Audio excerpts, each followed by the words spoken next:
السلام علیکم ورحمۃ اللہ.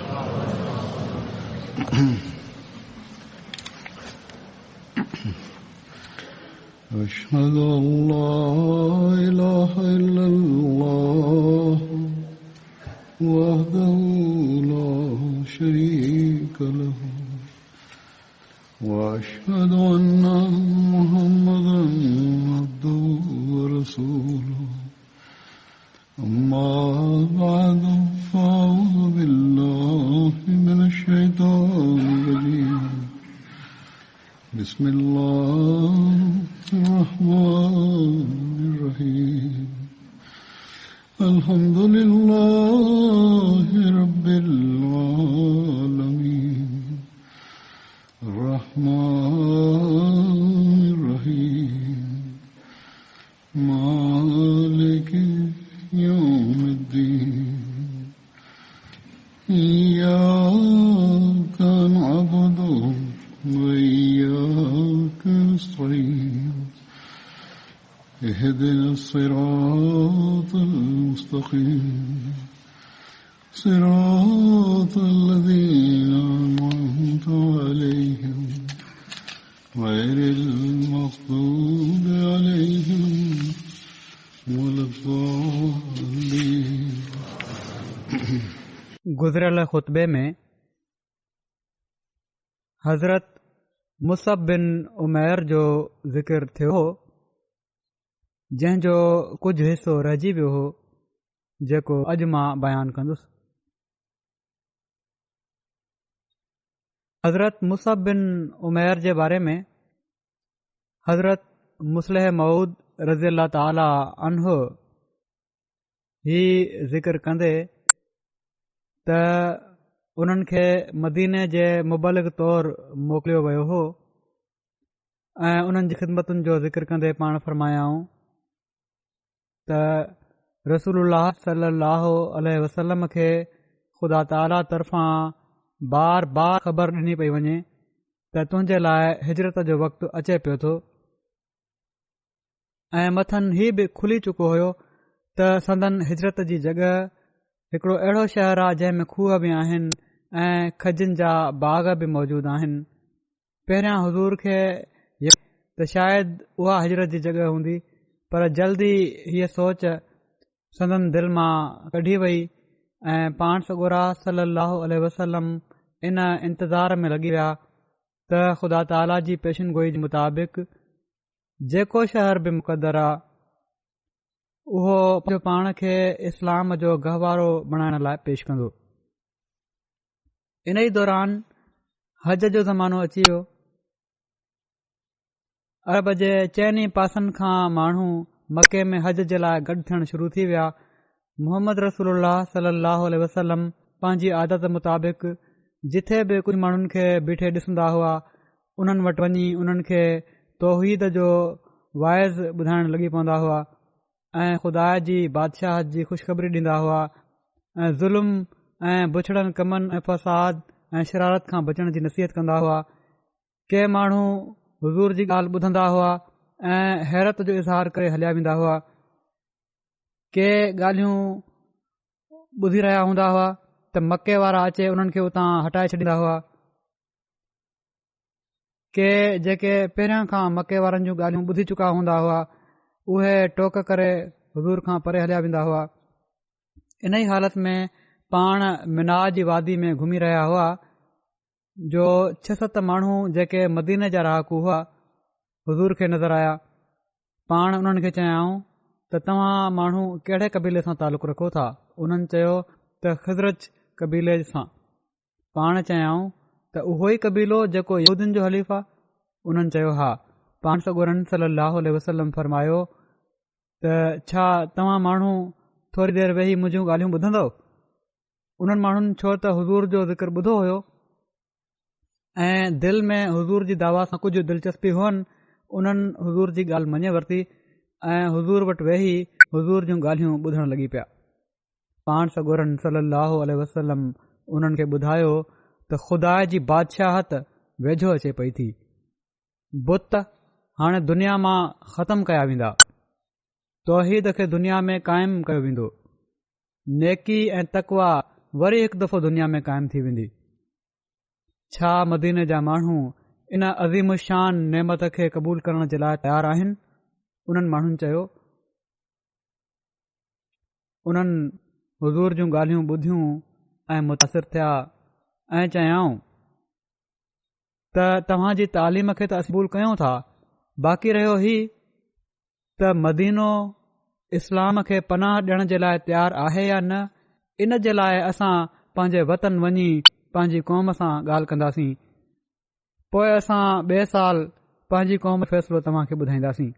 ही माण्हू वापसि विया ऐं उन्हनि पंहिंजनि मिटनि माइटनि ऐं दोस्तनि में हुज़ूर जी तालीम जो ज़िक्र करणु शुरू कयो। उन वक़्तु मदीने में 2 अरब कबीला औस ऐं ख़ज़रज रहंदा हुआ ऐं 3 यहूदी कबीला माना त बनू कुरैज़ा ऐं बनू नज़ीर ऐं बनू कैनुका। औस ऐं ख़ज़रज जी पाण में लड़ाई हुई। बनू कुरैज़ा ऐं बनू नज़ीर औस सां गॾु ऐं बनू कैनुका ख़ज़रज सां मिलियल हुआ। वॾे वक़्त जी लड़ाई खां पोइ उन्हनि में ही अहसासु पैदा थियो हुयो त असां खे पाण में ठाह करे वठणु घुर्जे। आख़िर पाण में सलाह सबाब सां ॻाल्हि अचे बीठी त अब्दुल्ला उबई बिन सलूल जेको ख़ज़रज जो सरदार हुयो उन खे सॼो मदीनो पंहिंजो बादशाह मञी वठे। यहूदियुनि सां तालुक़ जे करे औस ऐं ख़ज़रज बाइबल जूं पेशगुयूं ॿुधंदा रहंदा हुआ। जॾहिं यहूदी पंहिंजनि मुसीबतुनि ऐं तकलीफ़ुनि जो हाल बयानु कंदा हुआ त उन जे आख़िर में हीउ बि चई छॾींदा हुआ त हिकिड़ो नबी जेको मूसा जो मसील हूंदो ज़ाहिर थियण वारो आहे, उन जो वक़्तु वेझो अचे पियो थो। जॾहिं उहो ईंदो त असां वरी हिकु दफ़ो ॿीहर दुनिया ते ग़ालिब अची वेंदासीं। यहूदियुनि जा दुश्मन तबाह कया वेंदा। जॾहिं उन्हनि हाजिन खां मदीने वारनि मोहम्मद रसूलुल्लाह सल्लल्लाहु अलैहि वसल्लम जी दावा खे ॿुधो ऐं संदन सचाई उन्हनि जी दिलि में वहिजी वई, उन्हनि चयो हीउ त उहो ई नबी लॻे थो जंहिं जी यहूदी असां खे ख़बर ॾींदा हुआ। सो केतिरा ई नौजवान ही ॿुधी मोहम्मद रसूलुल्लाह सल्लल्लाहु अलैहि वसल्लम जी तालीम जी सचाई खां मुतासिर थिया ऐं यहूदियुनि खां ॿुधल पेशन गोयूं उन्हनि जे ईमान आणण में मुयद थी वयूं, मददगार थी वयूं। जीअं त ईंदड़ साल हज जे मौक़े ते वरी मदीने जा माण्हू आया। 12 माण्हू हिन भेरे मदीने मां ही इरादो करे हलिया त हू मोहम्मद रसूलुल्लाह सल्लल्लाहु अलैहि वसल्लम जे दीन में दाख़िल थी वेंदा। उन्हनि मां 10 ख़ज़रज कबीले जा हुआ ऐं 2 औस जा। मिना में हू पाण सॻोरनि सल्लल्लाहु अलैहि वसल्लम सां मिलिया। उन्हनि हुज़ूर जे हथ ते इन ॻाल्हि जो इक़रार कयो त हू सवाइ खुदा जे ॿिए कंहिं जी पूॼा न कंदा, हू चोरी न कंदा, हू बुछड़ा कम न कंदा, हू पंहिंजनि छोकिरियुनि खे क़तूल न कंदा, हू हिक ॿिए ते कूड़ा इल्ज़ाम न हणंदा, न हू खुदा जे नबी जी ॿियनि नेक तालीमुनि में नाफ़रमानी कंदा। ही माण्हू वापसि विया त उन्हनि पंहिंजी क़ौम में अञा बि वधीक ज़ोर सां तबलीग करणु शुरू करे ॾिनी।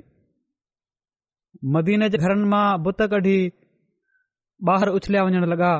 बुतनि जे अॻियां कंध निवड़ाइण वारा माण्हू हाणे कंध खणी हलण लॻा। खुदा खां सवाइ हाणे माण्हुनि जा निरड़ कंहिं जे साम्हूं झुकण लाइ तयारु न हुआ। यहूदी हैरान हुआ त सदियुनि जी दोस्ती ऐं सदियुनि जी तबलीग सां जेका तब्दीली हू न पैदा करे सघिया, इस्लाम उहा तब्दीली कुझु ॾींहनि में पैदा करे छॾी। तौहीद जो वाज़ मदीने वारनि जी दिलनि में घिड़ंदो वियो। हिक ॿिए पुठियां माण्हू अचनि पिया ऐं मुसलमाननि खे चवनि पिया त असां खे पंहिंजो दीन सेखारियो, पर मदीने जा नवां मुसलमान थियण वारा माण्हू न त ख़ुदि इस्लाम जी तालीम खां पूरी तरह वाक़िफ़ हुआ ऐं न उन्हनि जो अंगु एतिरो हुयो जो हू 100,000 माण्हुनि खे इस्लाम जे बारे में तफ़सील सां ॿुधाए सघनि। इन लाइ उन्हनि मके में हिकिड़ो माण्हू मोकिलियो ऐं मुबलिग जी दरख़्वास्त कयाऊं ऐं रसूलुल्लाह सल्लल्लाहु अलैहि वसल्लम मुसब नाले हिकिड़े असहाबीअ खे जेके हबशा जी हिजरत खां वापसि आया हुआ मदीने में इस्लाम जी तबलीग जे लाइ मिलियो। मुसब रज़ियल्लाहु तआला अन्हु मके खां ॿाहिरि पहिरियों इस्लामी मुबलिग हुयो।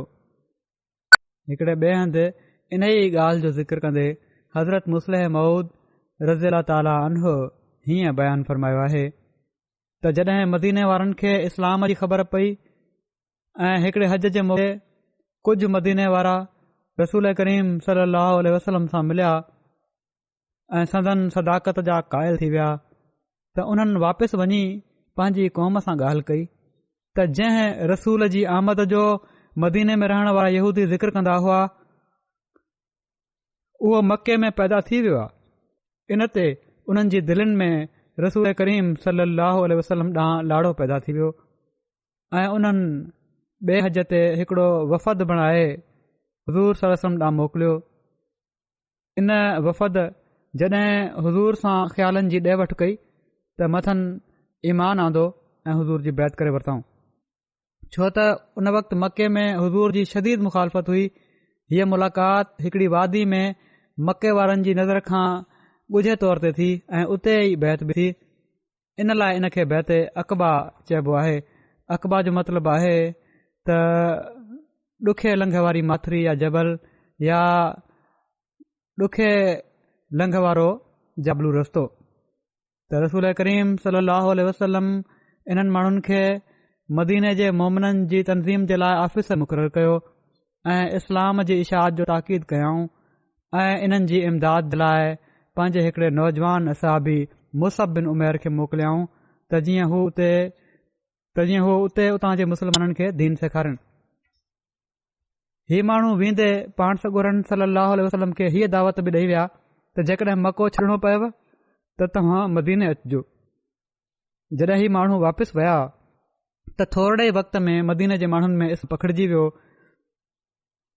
सलाहु वसलम कुझु ॿियनि असाबिन खे मदीने मोकिलियो जिन में हज़रत उमर रज़ी ताला अनहो बि हुआ। इन खां पोइ हिजरत जो हुकुम मिलण खां पोइ पाण ख़ुदि बि उते विया ऐं हज़ूर जे वेंदे ई तमामु थोरे वक़्त में उहे सभई मदीने वारा जेके मुशरिक़ हुआ मुस्लमान थी विया। मदीने ॾांहुं हिजरत खां पोइ रसूलुल्लाह सलाहु वसलम हज़रत मुसअब बिन उमैर ऐं हज़रत अबू अयूब अंसारी जे विच में मुलाक़ात क़ाइमु फ़रमाई। हज़रत मुसअब बिन उमैर ग़ज़वा बदर ऐं उहद में शामिल थिया। ग़ज़वा बदर ऐं उहद में मुहाजिरनि जो झंडो हज़रत मुसअब बिन उमैर वटि हुयो। ग़ज़वा बदर में मुहाजिरनि जो वॾो झंडो हज़रत मुसअब बिन उमैर वटि हुयो जेको रसूलुल्लाह सलाहु वसलम उन्हनि खे ॾिनो हुयो।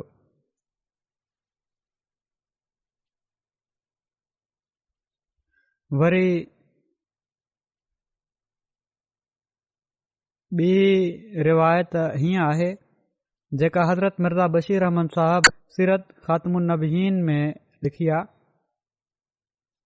त ग़ज़वा उहद में बि मुहाजिरनि जो झंडो हज़रत मुसअब बिन उमैर वटि हुयो।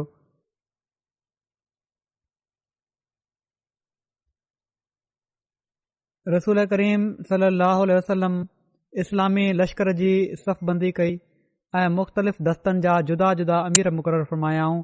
इन मौक़े ते हज़ूर खे ही इतलाह ॾिनो वियो त कुरैश जे लश्कर जो झंडो तलहा जे हथ में आहे। तलहा उन ख़ानदान सां तालुक़ रखंदो हुयो जेको कुरैश जे मुरिस आला कुसई बिन किलाब जे क़ाइमु कयल इंतिज़ाम हेठि जंगनि में कुरैश जी अलमबरदारी जो हक़ रखंदो हुयो। ही मालूम करे जॾहिं हीअ ख़बर पई त पाण फ़रमायाऊं त असां क़ौमी वफ़ादारी ॾेखारण जा वधीक हक़दार आहियूं जीअं त पाण हज़रत अलीअ खां मुहाजिरनि जो झंडो वठी मुसअब बिन उमैर जे हवाले फ़रमायो जेके उन ई ख़ानदान जा हिकिड़ा माण्हू हुआ जंहिंसां तलहा तालुक़ रखे पियो।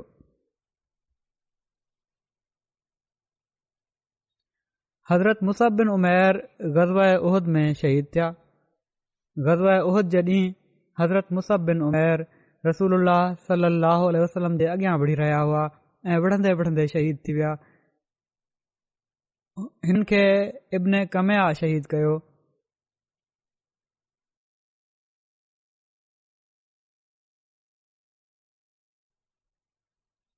तारीख़ में अचे थो त ग़ज़वा उहद जे अलमबरदार हज़रत मुसअब बिन उमैर झंडे जी हिफ़ाज़त जो ख़ूब हक़ अदा कयो। ग़ज़वा उहद जे ॾींहुं हज़रत मुसअब रज़ी ताला अन्हो खे झंडो खंयल हुयो जो इब्न कमया जेको हिकिड़े घोड़े ते सुवार हुयो उन हमिलो कयो ऐं हमिलो करे हज़रत मुसब रज़ी ताला अनहु जे साॼे हथ ते जंहिंसां पाण झंडो खयूं बीठा हुआ तलवार सां हुन ते हमिलो कयो ऐं उन खे कटे छॾियो। इन ते हज़रत मुसब हीअ आयत तिलावत करण लॻा त वमा मुहम्मदुन इल्ला रसूल क़द ख़लत मिन क़ब्लिहि रसुल ऐं झंडो खॿे हथ में खणी वरितऊं। इब्न कमया खॿे हथ ते वार करे उन खे बि कटे छॾियो त पाण ॿिन्हिनि ॿाहुनि सां इस्लामी झंडे खे पंहिंजे सीने सां लॻाए वरितो।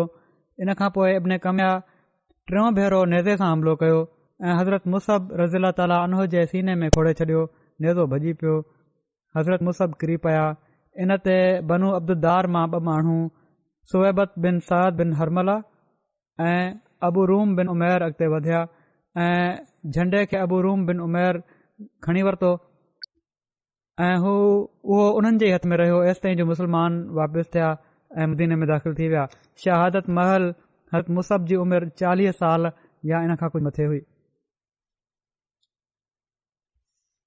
इन वाक़े जो ज़िक्र कंदे हज़रत मिर्ज़ा बशीर अहमद साहब सीरत ख़ातमुन नबीयीन में हीअं लिखियो आहे त कुरैश जो लश्कर तक़रीबन 4 पासनि खां वकोड़े वियो ऐं पंहिंजे लाॻीतनि हमलनि सां हर घड़ी दॿाईंदो पियो अचे।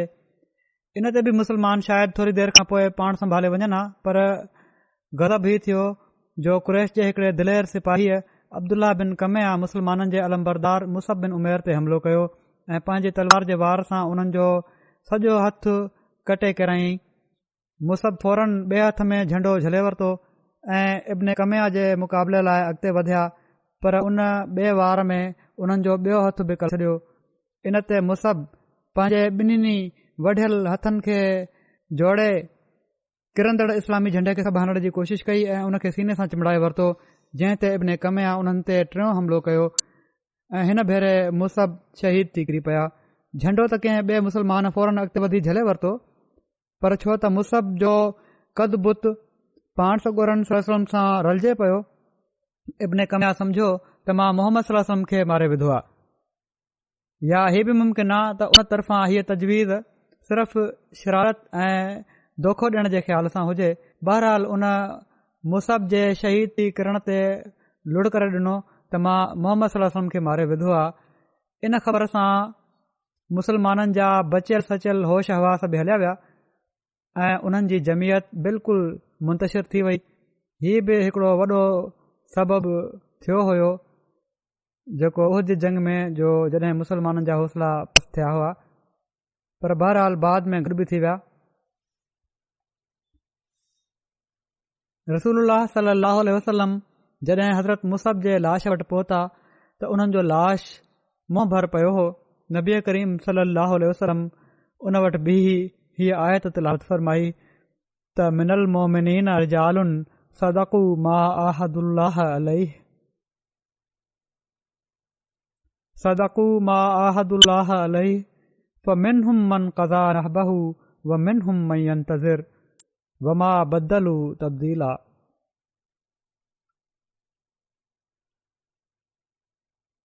त मोमिननि मां अहिड़ा मर्द आहिनि जंहिं ॻाल्हि जो अल्लाह सां अहद कयो हुयो उन खे सचो करे ॾेखारियो।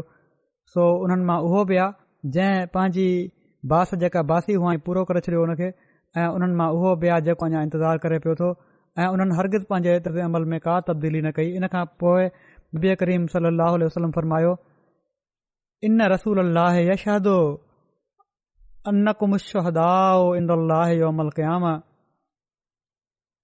त ख़ुदा जो रसूल शाहिदी ॾिए थो त तव्हां माण्हू क़यामत जे ॾींहुं बि अल्लाह वटि शहीद आहियो।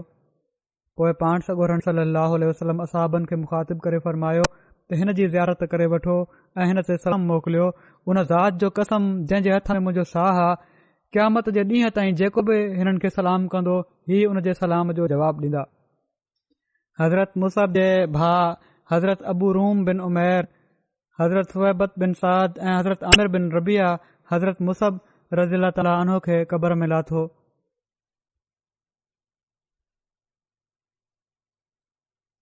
सीरत ख़ातमुन नबीयीन में हज़रत मिर्ज़ा बशीर अहमद साहब हीअं बयानु फ़रमाइनि था त उहद जे शहीदनि में हिकिड़ा साहब मुसब बिन उमैर हुआ। ही उहे सभिनी खां पहिरियां मुहाजिर हुआ जेके मदीने में इस्लाम जा मुबलिक बणिजी आया। जाहिलियत जे ज़माने में मुसब मके जे नौजवाननि में सभिनी खां वधीक सुठी पोशाक पाईंदड़ ऐं दिलेर सम्झा वेंदा हुआ ऐं वॾे नाज़ नेमत में रहंदा हुआ। इस्लाम क़बूलण खां पोइ उन्हनि जी हालत बिल्कुलु मटिजी वई। जीअं त रिवायत अचे थी त पाण सॻोरन सलाहु आलैहि वसल्लम हिकु भेरो उन्हनि जे बदन ते हिकिड़ो कपिड़ो ॾिठो जंहिं केतिरियूं चतियूं लॻल हुयूं।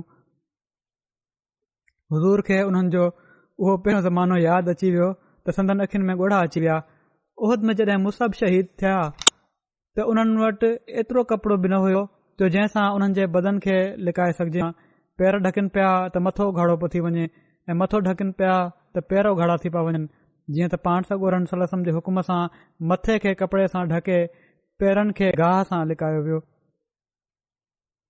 सही बुखारी में रिवायत आहे त हज़रत अब्दुर्रहमान बिन औफ रज़ी अल्लाह ताला अन्हो जे साम्हूं इफ़्तार महल खाधो आंदो वियो।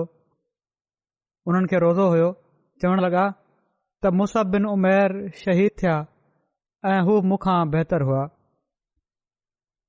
उन्हनि खे हिक ई चादर में कफ़न ॾिनो वियो। जेकॾहिं उन्हनि जो मथो ढकियो पियो वञे त उन्हनि जा पेर उघाड़ा थी पिया पवनि। जेकॾहिं पेर ढकिया पिया वञनि त उन्हनि जो मथो उघाड़ो पियो थी वञे।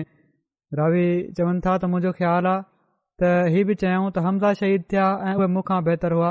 पोइ उन्हनि खां बाद हू चवण लॻा त असांखे दुनिया जी उहा कुशादगी थी आहे जेका थी, या हीअं चयूं त असांखे दुनिया मां उहो कुझु ॾिनो वियो आहे जेको ॾिनो वियो आहे ऐं असांखे त डपु आहे त किथे असांजी नेकियुनि जो बदिलो जल्दी न मिली वियो हुजे। ऐं पोइ रोअण लॻा एसि ताईं जो खाधो ॾिनऊं। अल्लाह ताला जो ख़ौफ़ ऐं ख़शियत ऐं अॻे जहान में अल्लाह ताला जो वर्ता उन्हनि जे साम्हूं अची वियो जंहिं करे हू जज़्बाती थी विया त अहिड़ी कुशादगी असांखे मिली वई आहे जो हिते ई अल्लाह ताला असांखे बदिलो न ॾेई छॾियो हुजे। हीअ न थिए त उते वञी असांखे कुझु न मिले।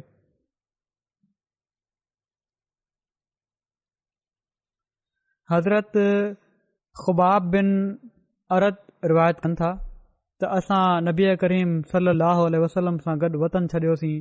अल्लाह ताला जो ई राज़ पोइ असां चाहियूं पिया ऐं असांजो बदिलो अल्लाह जे ज़िमे थी वियो। असां मां अहिड़ा बि आहिनि जेके मरी विया ऐं उन्हनि पंहिंजे बदिले मां कुझु न खाधो।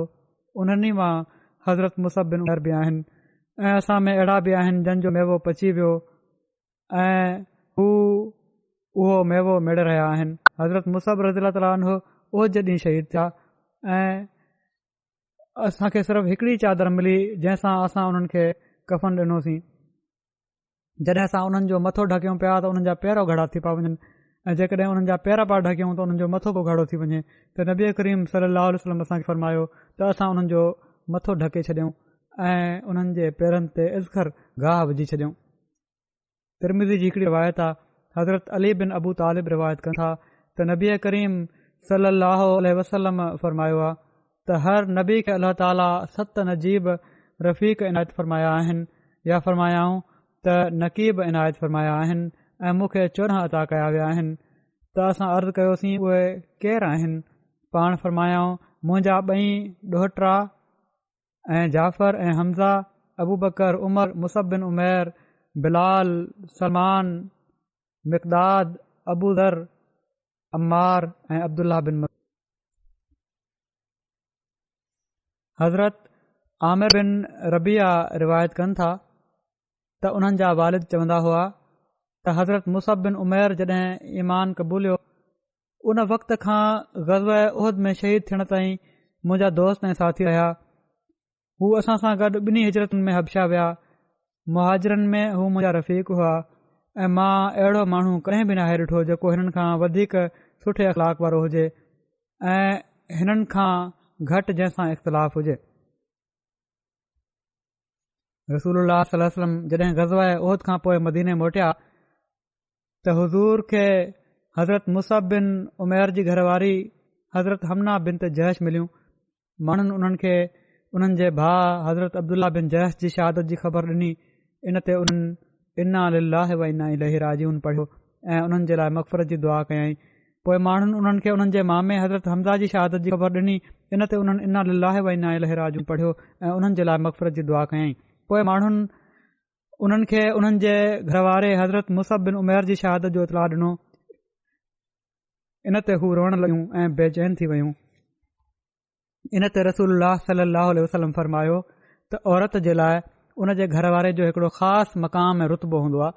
हिकिड़ी ॿी रिवायत में हज़रत हमना बिन ते जहश जे बारे में ज़िक्र मिले थो त जॾहिं उन्हनि खे चयो वियो त तुंहिंजो भाउ शहीद कयो वियो आहे त उन्हनि चयो अल्लाह उन ते रहम करे ऐं चयईं इन्ना लिल्लाहि व इन्ना इलैहि राजिऊन। माण्हुनि चयो तुंहिंजो घर वारो बि शहीद कयो वियो आहे। हू चवण लॻियूं त अबो मरी वियसि। इन ते रसूलुल्लाह सल्लल्लाहु अलैहि वसल्लम फरमायो त औरत जो घर वारे सां अहिड़ो तालुक़ आहे जेको ॿिए कंहिं सां नाहे।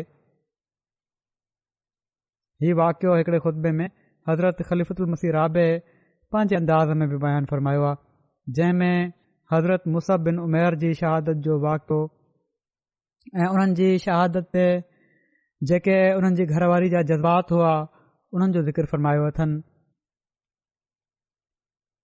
हीअं पाण फ़रमाइनि था त उहे असाब या असाब औरतूं जंहिंजे वेझनि मिटनि माइटनि जो अंग हिक खां वधीक हूंदो हुयो, उन्हनि खे आस्ते आस्ते इन अंदाज़ में ख़बर ॾींदा हुआ जो सदमो यकदम दिलि खे मग़लूब न करे वठे। जीअं त जेॾी महिल हज़ूर जी ख़िदमत में हज़रत अब्दुल्ला जी भेण हमना बिन ते जयश हाज़िर थियूं त पाण फ़रमायाऊं ए हमना तूं सबुरु कर ऐं ख़ुदा खां सवाब जी उमीद रख। उन्हनि अर्ज़ु कयो या रसूलल्लाह कंहिंजे सवाब जी? पाण फ़रमायाऊं पंहिंजे मामे हमज़ा जे। ओॾी महिल हज़रत हमना चयो इन्ना लिल्लाहि व इन्ना इलैहि राजिऊन गफ़र लहू व रहमहू हनीअन लहू शहादा हनीअन लहू शहादा। इन खां पोइ हज़ूर फ़रमायो ए हमना सबुरु कर ऐं ख़ुदा खां सवाब जी उमीद रख। उन अर्ज़ु कयो त ही कंहिंजे सवाब जी? पाण फ़रमायाऊं पंहिंजे भाउ अब्दुल्ला जी। इन ते हमना वरी इहो ई चयो त इन्ना लिल्लाहि व इन्ना इलैहि राजिऊन गफ़र लहू व रहमहू हनीअन लहू शहादा। वरी पाण फ़रमायाऊं ए हमना सबुरु कर ऐं ख़ुदा खां सवाब जी उमीद रख। उन्हनि अर्ज़ु कयो हुज़ूर ही कंहिंजे लाइ? फ़रमायाऊं मुसअब बिन उमैर जे लाइ। इन ते हमना चयो त हाय अफ़सोस, हीउ ॿुधी हुज़ूर सल्लल्लाहु अलैहि वसल्लम फ़रमायो त वाक़ई मुड़ुस जो घरवारी ते वॾो हक़ आहे, अहिड़ो जहिड़ो ॿियो कंहिंजो नाहे। पर तूं अहिड़ो फ़िक्रो छो चयो?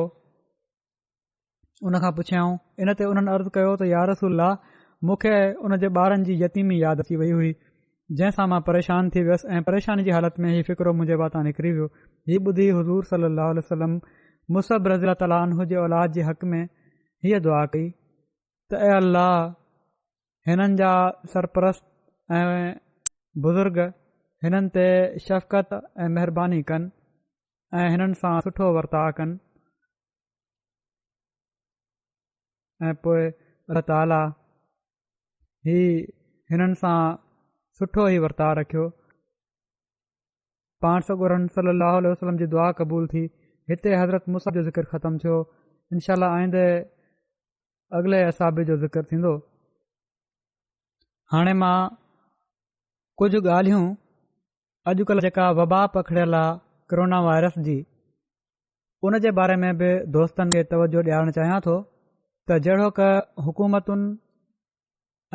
हुकूमतुनि जे खातनि पारां ऐलान थियनि पिया था,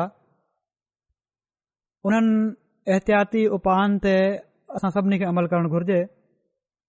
के होम्योपैथी दवाऊं मां तमामु शुरू में होम्योपैथ सां मशवरो करे ॿुधायूं हुयूं, जेके हिफ़्ज़ मातक़द तौर बि आहिनि ऐं के इलाज तौर बि।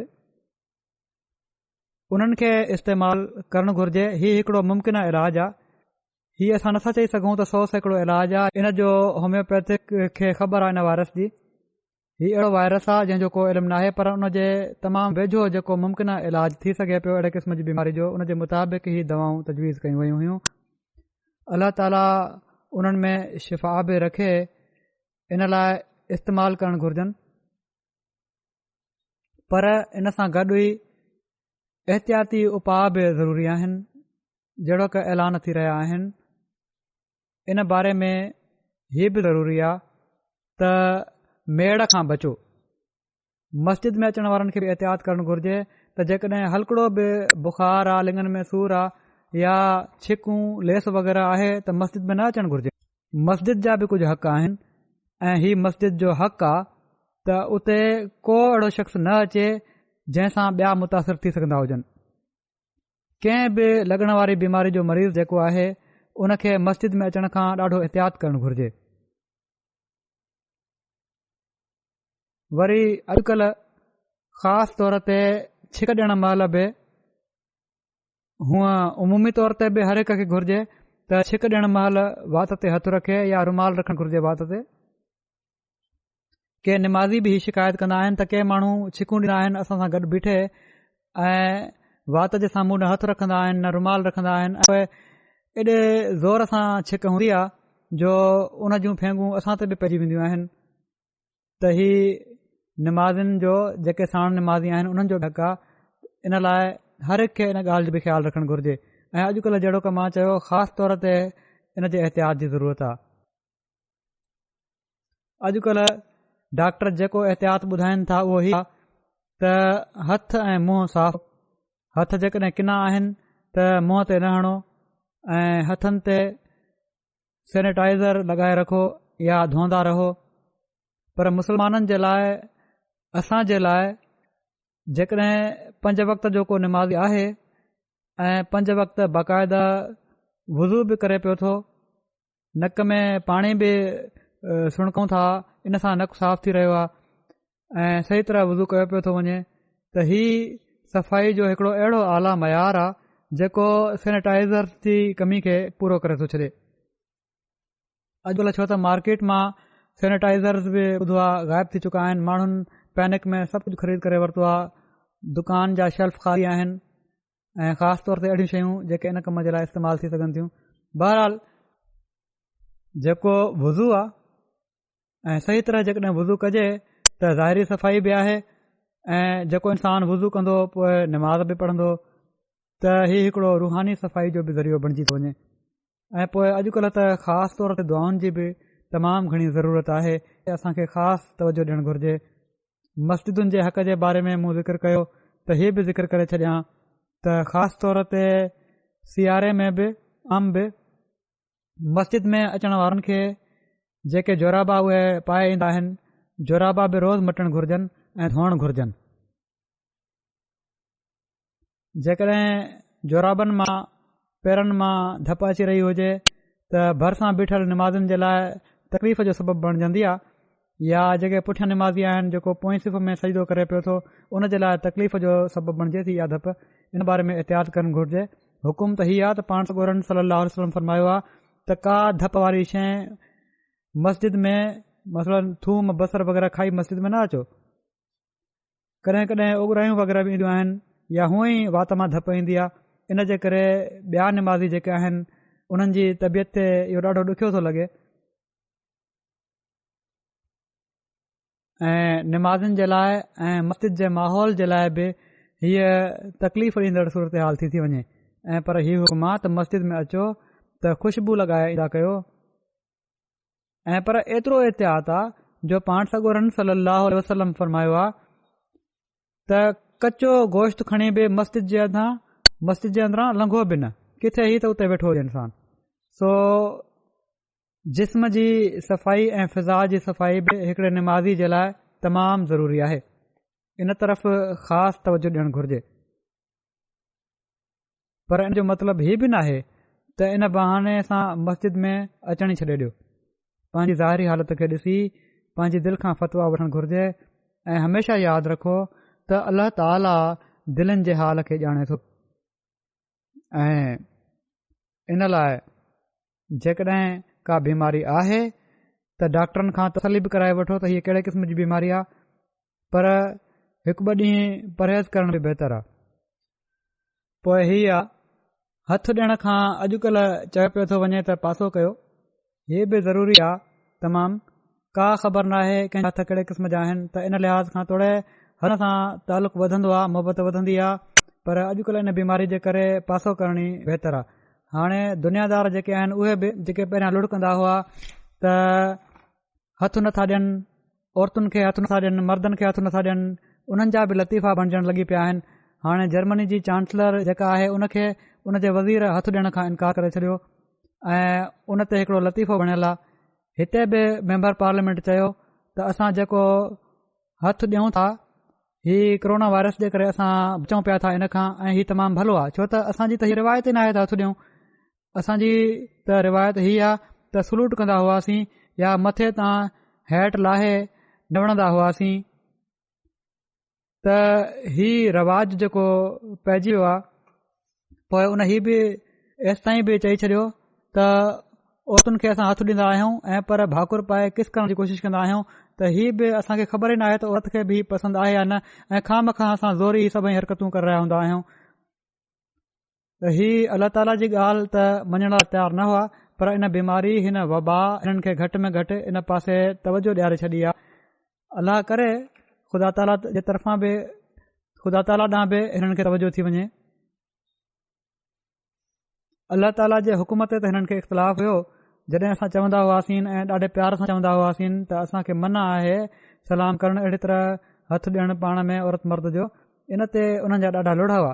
पर हाणे अक्सर ॿुधो आहे खातनि में बि ऐं मुख़्तलिफ़ जॻहियुनि ते बि त ही माण्हू जेके इनकार कनि था ऐं वॾे रूड तरीक़े सां कंदा आहिनि। असां त वरी बि प्यार सां ऐं ॾाढो नरमी सां चवंदा हुआसीं हीअ असांजी तालीम आहे। पर हाणे ही कोरोना वायरस जे डप विचां इन हद ताईं मोहतात थी विया आहिनि जो उते इलाक़ जो बि को लिहाज़ कोन्हे। त बहरहाल हिन वबा इन लिहाज़ सां उन्हनि जी इस्लाह करे छॾी आहे कुझु हद ताईं, ऐं जहिड़ो की मूं चयो अल्लाह करे त हीअ इस्लाह अल्लाह ताला ॾांहुं वठी वञण वारी हुजे। अल्लाह ताला बहितर ॼाणे थो त हिन वबा अञा केतिरो पखिड़िजणो आहे ऐं केतिरी हद ताईं वञणो आहे। अल्लाह ताला जी कहिड़ी तक़दीर आहे। पर जेकॾहिं हीअ बीमारी अल्लाह ताला जी नाराज़गी जे करे ज़ाहिर थी रही आहे, ऐं हिन ज़माने में असां ॾिसूं था त मुख़्तलिफ़ क़िस्म जूं वबाऊं, बीमारियूं, ज़लज़ला, तूफ़ान हज़रत मसीह मऊद अलैहिस्सलाम जी बैसत खां पोइ तमामु घणो वधी विया आहिनि। त अल्लाह ताला जी तक़दीर जे बद असरनि खां बचण जे लाइ अल्लाह ताला ॾांहुं रुजू करण जी तमामु घणी ज़रूरत आहे, ऐं हर अहमदी खे हिननि ॾींहंनि में ख़ासि तौर ते दुआउनि ॾांहुं बि तवजो ॾियणु घुरिजे ऐं पंहिंजी रूहानी हालत खे बि बहितर करण ॾांहुं तवजो ॾियणु घुरिजे ऐं दुनिया जे लाइ बि दुआ करणु घुरिजे। अल्लाह ताला उन्हनि खे बि हिदायत ॾे, अल्लाह ताला दुनिया खे तौफ़ीक़ ॾे त हू बजाए दुनियादारी में घणो पवण जे ऐं ख़ुदा ताला खे विसारण जे पंहिंजे पैदा करण वारे ख़ुदा खे सुञाणण वारा बि थियनि।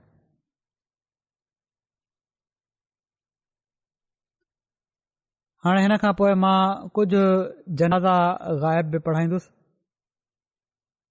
पहिरियों जनाज़ो आहे अज़ीज़म तंज़ील अहमद भट्ट जो, जेके अकील अहमद भट्ट साहब जा पुट हुआ।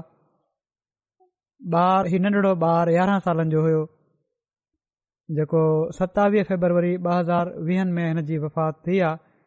वफ़ात छा आहे, मुंहिंजे वेझो त हीअ शहादत आहे।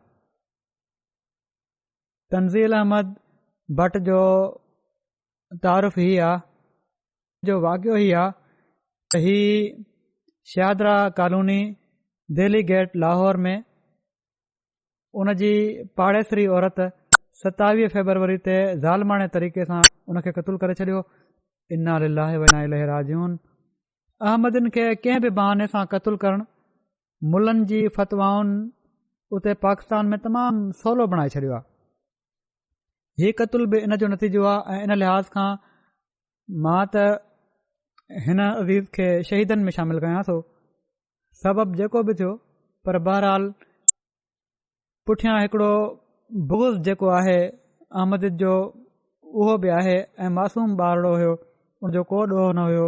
जेसि ताईं हाणे ताईं जेके रिपोर्टूं मिलियूं आहिनि उन जे मुताबिक़, इन वाक़े जे तफ़सीलनि जे मुताबिक़ अज़ीज़म तंज़ील अहमद भट्ट जी वालदा तारीख़ 27 फ़रवरी ते पाड़ेसरनि जे घरां उन खे पंहिंजी नंढी भेण जी गुॾी खणी अचण लाइ मोकिलियो, जेका उते हुन जी रहिजी वई हुई। अचण वञण बि हुयो हालांकि उन घर में। छा सबबु थियो अल्लाह बहितर ॼाणे थो। हिकु ॾींहुं पहिरियां उहा उते रहिजी वई हुई, उन खे मोकिलियईं त वञ गुॾी उतां खणी अचे।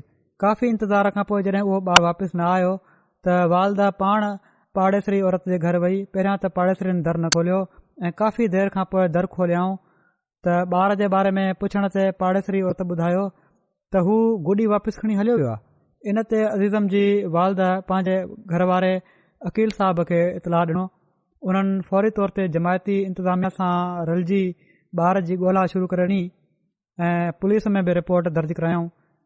पोइ जॾहिं घिटी जे CCTV कैमरा ते ॾिठो वियो त उन में ॿार पाड़ेसरनि जे घर वेंदे नज़र आयो पर वापसि न निकितो।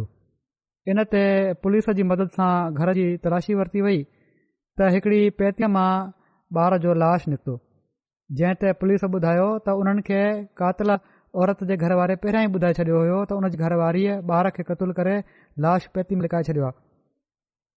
उन औरत घर मालिक जे पुट सां रलिजी उन ॿार खे क़तूल कयो हुयो, जंहिं उन एतिराफ़ बि हाणे करे वरितो आहे। अज़ीज़म तंज़ील अहमद भट्ट 20 नवंबर 2009 में लाहौर में पैदा थियो। वक़फ़े नौ जी तहरीक में शामिल हुयो। अतफारुल अहमदिया जी तंज़ीम जो फ़ाल रुकन हुयो। जमायती प्रोग्रामनि में बाक़ाइदगी सां शामिल थींदो हुयो। पंहिंजे क्लास जे होशियार शागिर्दनि में ॻणियो वेंदो हुयो। चोथे क्लास जो शागिर्द हुयो ऐं वफ़ात खां पोइ जॾहिं उन जी रिज़ल्ट आई त हू 750 मां 729 मार्कूं खणी क्लास में ही ॿारड़ो फर्स्ट आयो हुयो। अज़ीज़म जी वालदा ॿुधायो त तंज़ील मुंहिंजे ॿारनि मां सभिनी खां वधीक फर्माबरदार हो ऐं को बि कमु करणो हुयसि त हमेशा पहिरियां मूंखां मोकल वठी कंदो हुयो। जेकॾहिं को पाड़ेसरी ऐं उहिदेदार बि उन खे को कमु चवंदो हुयो त फौरन कमु कंदो हुयो, कॾहिं बि इनकार न कंदो हुयो। एसि ताईं जो क़तूल करण वारी पाड़ेसरी औरत बि उन खां कॾहिं कॾहिं कमु वठंदी हुई ऐं ही उन जी हमेशा फर्माबरदारी कंदो हुयो, उन जा कम कंदो हुयो। स्कूल जा उस्ताद ऐं जमायती उहिदेदार हिन ॿार खे ॾाढो ख़ुशि हुआ, हमेशा इन जी तारीफ़ कंदा हुआ। MTA जा प्रोग्राम बाक़ाइदा ॾिसण वारो हुयो, ख़ासि तौर ते ॿारनि जा प्रोग्राम ऐं ख़ुतबा ॿुधण वारो हुयो। नमाज़ जी अदायगी तमामु बाक़ाइदगी सां मस्जिद वेंदो हुयो। जेकॾहिं कॾहिं उन जा वालिद फैक्ट्री मां थकल वापसि ईंदा हुआ त मस्जिद वञण लाइ थोरी सुस्ती ॾेखारींदा हुआ त अज़ीज़म उन्हनि खे ज़ोरी इसरार करे मस्जिद वठी वेंदो हुयो। अज़ीज़म मरहूम पोइते रहिजी वियल घरभातियुनि में पंहिंजो वालिद अकील अहमद भट्ट, वालदा नायला अकील ऐं 4 भेण भाइर यादगार छॾिया आहिनि। 2 भाइर आहिनि ऐं 2 भेणूं आहिनि। अल्लाह ताला उन खे पंहिंजे प्यार जी आगोश में जॻह ॾे ऐं कातिलनि खे कीतो लोड़ाए ऐं माउ पीउ खे बि सब्र ऐं सुकून अता फ़रमाए। ॿियो जनाज़ो आहे ब्रिगेडियर बशीर अहमद साहब, अॻूणे अमीर ज़िला रावलपिंडी जो, जेके डॉक्टर मोहम्मद अब्दुल्ला साहब जा पुट हुआ। ही 16 फरवरी ते रावलपिंडी में 87 सालनि जी उमिरि में फ़ौत थी विया। इन्ना लिल्लाहि व इन्ना इलैहि राजिऊन। मरहूम मूसी हुआ। पोइते रहिजी वियल घर भातियुनि में घरवारी खां अलावा ऐं 3 धीअरूं शामिल आहिनि। ब्रिगेडियर बशीर अहमद साहब 1931 में ज़िले गुजरात जे हिकिड़े तमामु मुख़लिस ख़ानदान में पैदा थिया। हिननि जा वालिद डॉक्टर मोहम्मद अब्दुल्ला साहब ख़ुदि बैत करे जमात अहमदिया में शामिल थिया। शुरूआती तालीम हिननि कादियान मां हासिल कई। ब्रिगेडियर साहब ऐं 1947 में मैट्रिक जो इम्तिहान पास कयाऊं। 1952 में पाकिस्तान जी मिलिट्री अकेडमी जे 6 लॉन्ग कोर्स में पाक फ़ौज में कमीशन वरिताऊं। 1982 में फ़ौज मां बहसियत ब्रिगेडियर रिटायर थिया। वरी हिकिड़े वॾे वक़्त ताईं इस्लामाबाद जे पॉलिसी इंस्टीट्यूट जे अॻुवाण तौरु मुल्क जी ख़िदमत जी तौफ़ीक़ हासिल कयाऊं। अहिड़ी तरह हिननि खे 66 सालनि ताईं मुल्क जी ख़िदमत जी तौफ़ीक़ मिली। जमायती ख़िदमतूं ब्रिगेडियर साहब जूं ही आहिनि त 2012 में हिननि खे मां जमायत रावलपिंडी जो अमीर मुक़ररु कयो हुयो ऐं 9 फरवरी 2020 ताईं ही बतौर अमीर रावलपिंडी शहर ऐं ज़िले जी ख़िदमत जी तौफ़ीक़ हिननि खे मिली। 1959 हिननि जी ट्रांसफर रावलपिंडी में थी। 16 सालनि ताईं नायब अमीर ऐं सेक्रेटरी तालीम जमायत अहमदिया रावलपिंडी शहर ऐं ज़िले जी ख़िदमतुनि जी तौफ़ीक़ मिलियनि। फज़ल उमर फाउंडेशन जा डायरेक्टर ऐं मजलिस शूरा जी केतिरनि कमेटियुनि जा रुकन रहिया। ब्रिगेडियर साहब मरहूम तमामु मुख़लिस हुआ, इख़लास सां दीन जी ख़िदमत कंदा हुआ। सभिनी सां सुठो मिलण वारा, शफ़ीक़, ख़िदमत ख़ल्क़ करण वारा ऐं ज़रूरतमंद जा कम सुकून सां कंदा हुआ। दीन जे ख़िदमत जे मामले में तमामु बाउसूल ऐं वक़्त जा पाबंद हुआ। पाण बि सुरत सां ख़िदमतूं कंदा हुआ ऐं पंहिंजे साथियुनि खे बि इन जी तलक़ीन कंदा हुआ ऐं सुस्ती बर्दाश्त न कंदा हुआ दीन जे कमनि में ऐं पर कंहिं कम में बि। पंहिंजी आमला जे मेंबरनि खे जेके कम तफ़वीज़ कंदा हुआ, वक़्तु अचण ते उन्हनि जो फॉलोअप ज़रूरु कंदा हुआ। तमामु दुआऊं कंदड़, इबादत गुज़ार ऐं ख़िलाफ़त सां मुहबत करण वारा मुख़लिस वजूद हुआ। आख़िरी उमिरि ताईं हिननि जो हाफ़िज़ो तमामु भलो हुयो। पाण सॻोरन सल्लल्लाहु अलैहि वसल्लम ऐं हज़रत मसीह मऊद अलैहिस्सलाम जा आशिक़ हुआ ऐं पंहिंजे अहमदी हुअण ते हमेशह अल्लाह ताला जो शुक्र अदा कंदा हुआ। क़ुरान शरीफ़ ऐं हदीस नबवी ऐं हज़रत मसीह मऊद अलैहिस्सलाम जा किताब हमेशह हिननि जी सराहंदी मौजूदु रहंदा हुआ। तमामु हिननि जो वसी मुतालियो हुयो। ग़रीबनि ऐं ज़रूरतमंदनि जी खुलियल दिलि ऐं ख़ामोशी सां माली इआनत कंदा हुआ। ख़ुशूसन बेवाउनि जूं ज़रूरतूं पूरियूं करण जे लाइ ॾाढा फ़िक्रमंद हूंदा हुआ ऐं हर वक़्तु मदद जे लाइ तयारु रहंदा हुआ। केतिरा ई माण्हू ऐं ख़ानदान हिननि जी मुस्तक़िल माली इआनत मां मुस्तफ़ीज़ थी रहिया हुआ ऐं इआनत बि एतिरी कंदा हुआ। हिकिड़े शख़्स हीउ बि लिखियो त उन जो दुकानु सड़ी वियो, नुक़सानु थियो त ख़ामोशी सां हिकु रक़म मूंखे ॾिनऊं ऐं चयाऊं त इहा ॻाल्हि कॾहिं बि कंहिंसां न कजांइ, न कंहिंखे ॿुधाइजांइ। पोइ घर वञी खोलियऊं रक़म त उहा 2 लख रुपया हुआ ऐं जॾहिं कारोबार सही थी वियो ऐं उन वापसि करण जी कोशिशि कई त उन्हनि चयो त मां इन लाइ न ॾिना हुआ। मुरबी सिलसिला जेके ज़िलो रावलपिंडी आहिनि, ताहिर महमूद साहब लिखनि था त अमीर साहब तमामु थधी तबियत जा मालिक हुआ, रहम दिल, घटि ॻाल्हाइण वारा, तमामु दुआऊं घुरंदड़ इंसान हुआ। जुमे जे ॾींहुं जुमे खां काफ़ी पहिरियां ऐवान तौहीद में ईंदा हुआ ऐं तमामु आजिज़ी ऐं इनकिसार सां नफ़ल पढ़ंदा हुआ। जल्दी जल्दी नमाज़ पढ़ण वारनि खे कादियान जे असाबनि ऐं बुज़ुर्गनि जा वाक़िया ॿुधाईंदा हुआ जिथे हुननि तरबियत हासिल कई। आराम सां नमाज़ पढ़ण वारनि ते राज़पे जो इज़हार कंदा हुआ। मसनून दुआउनि ऐं तस्बीहुनि ॾांहुं तवजो ॾियारींदा हुआ। पाण बि दुआ करण वारा ऐं डिघी नमाज़ पढ़ण वारा हुआ ऐं माण्हुनि खे नमाज़ ॾांहुं ख़ासि तौर ते तवजो ॾियारण वारा हुआ। ज़रूरतमंदनि दोस्तनि जी मदद करण वारा, हीउ त हर हिकु लिखियो आहे। जेकॾहिं को थोरा बि मञींदो हुयो त हुनखे चवंदा हुआ, इन खां झलींदा हुआ। ऐं हज़रत मसीह मऊद अलैहिस्सलाम जे किताबनि सां त इश्क हुन ऐं उन्हनि किताबनि जा मारिफ़ जेके हुआ उन्हनि जो मीटिंग्स में ज़िक्र कंदा हुआ। फज़ल उमर फाउंडेशन जा डायरेक्टर बि हुआ। उते उन्हनि जा सेक्रेटरी जेके आहिनि फज़ल उमर फाउंडेशन जा नासिर शम साहब, उहे लिखनि था त 2011 जे शुरू खां 2019 जे आख़िर ताईं फज़ल उमर फाउंडेशन जा डायरेक्टर रहिया। बोर्ड ऑफ डायरेक्टर जा सभिनी इजलास जेके हुआ बावजूद पीरीअ जे ऐं सिहत जी कमज़ोरी जे तमामु बाक़ाइदगी सां उन्हनि में शामिल थींदा हुआ। हिननि जी दुआ ऐं साहिब सलाहुनि सां भरपूर रहनुमाई हिकु ॾहाई ताईं असांखे मुयसरु रही ऐं मरहूम तमामु मुख़लिस, मुतक़ी ऐं ख़िलाफ़त सां सचा वफ़ादार ऐं सिलसिले जा ख़ादिम हुआ।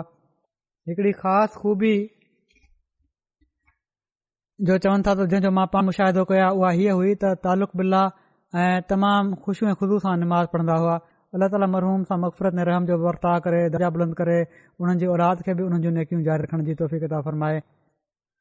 टियों जनाज़ो आहे डॉक्टर हमीदुद्दीन साहब इबिन मोहम्मद दीन साहब जो, जेके 121 जीम बे गुखोवाल फैसलाबाद जा रहण वारा हुआ। 29 फरवरी 2020 में उन्हनि जी वफ़ात थी आहे। इन्ना लिल्लाहि व इन्ना इलैहि राजिऊन। मरहूम जे ख़ानदान में अहमदियत हिननि जे वालिद मोहतरम साहब ऐं ॾाॾे मोहतरम फ़तहुद्दीन साहब ऑफ फरसिया ज़िला गुरदासपुर जे गॾु बैत करण सां आई हुई, जन हज़रत ख़लीफ़तुल मसीह सानी रज़ी ताला अन्हु जे दौर में बैत कई। मरहूम जी पैदाइश कादियान में थी। हिननि जी वालदा जा सॻा चाचा हज़रत मौलाना मोहम्मद इब्राहिम साहब कादियानी हज़रत मसीह मऊद अलैहिस्सलाम जा असाबी हुआ। ईसाईयत जा हू मशहूर आलिम हुआ ऐं वॾे वक़्त ताईं मदरसा अहमदिया कादियान जा उस्ताद बि रहिया। हिन्दुस्तान जे विरहाङे खां पोइ मरहूम जो ख़ानदान फैसलाबाद अची आबाद थी वियो। पेशे जे लिहाज़ खां डिस्पेंसर हुआ ऐं इन हवाले सां खे पूरे इलाइक़े में इंसानियत जी ख़िदमत जी तौफ़ीक़ मिली। ज़रूरतमंदनि जो मुफ़्त इलाज कंदा हुआ। तमामु सादड़े मिज़ाज जा मुतक़ी नंढपण खां निमाज़ रोज़नि जा पाबंद हुआ, शाइरुल्लाह जो एतिराम करण वारा हुआ, ख़िलाफ़त सां मुहबत करण वारा, तमामु शफ़ीक़ मुतवक्किल अल्लाह, हिकिड़ा ईमानदार ऐं दयानतदार इंसान हुआ ऐं कॾहिं बि कंहिंखे न कंदा हुआ कंहिं ॻाल्हि लाइ। हिकिड़ा ख़ैर खां हूंदा हुआ ऐं सभिनी जी मदद करण जी कोशिशि कंदा हुआ। जमायत जे मुख़्तलिफ़ उहिदनि ते ख़िदमत जी बि तौफ़ीक़ हिननि हासिल कई। हिननि जा हिकिड़ा पुट करीमुद्दीन शम्स मुरबी सिलसिला अॼुकल्ह तंज़ानिया में ख़िदमत जी तौफ़ीक़ हासिल कनि पिया था, जेके मैदान अमल में मसरूफ़ हुअण जे करे हिन जे जनाज़े में बि शामिल न थी सघिया। हिननि जा ॼाटरा मुरबी सिलसिला ऐं हिकिड़ा ॼाटरा मौलम सिलसिला आहिनि। हिकिड़ा ॾोटरा जामिया अहमदिया रबुआ में दर्जा शाहिद जा शागिर्द आहिनि।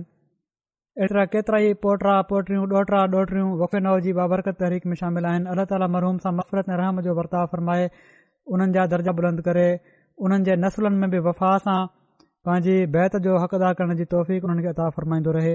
जहिड़ो की मूं चयो, निमाज़ुनि खां पोइ जनाज़ा ग़ाइब बि पढ़ाईंदुसि।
الحمد لله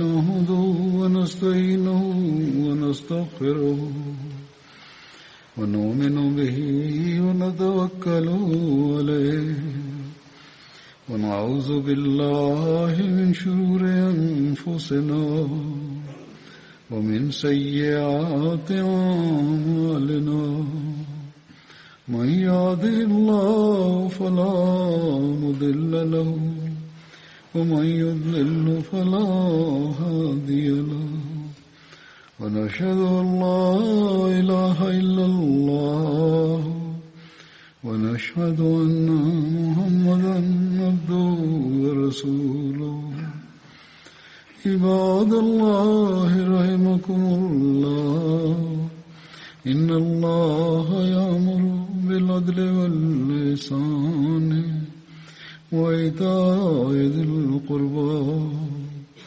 وينهى عن الفحشاء والمنكر والبغي يعظكم لعلكم تذكرون اذكروا الله يذكركم وادعوه يستجب لكم ولذكر الله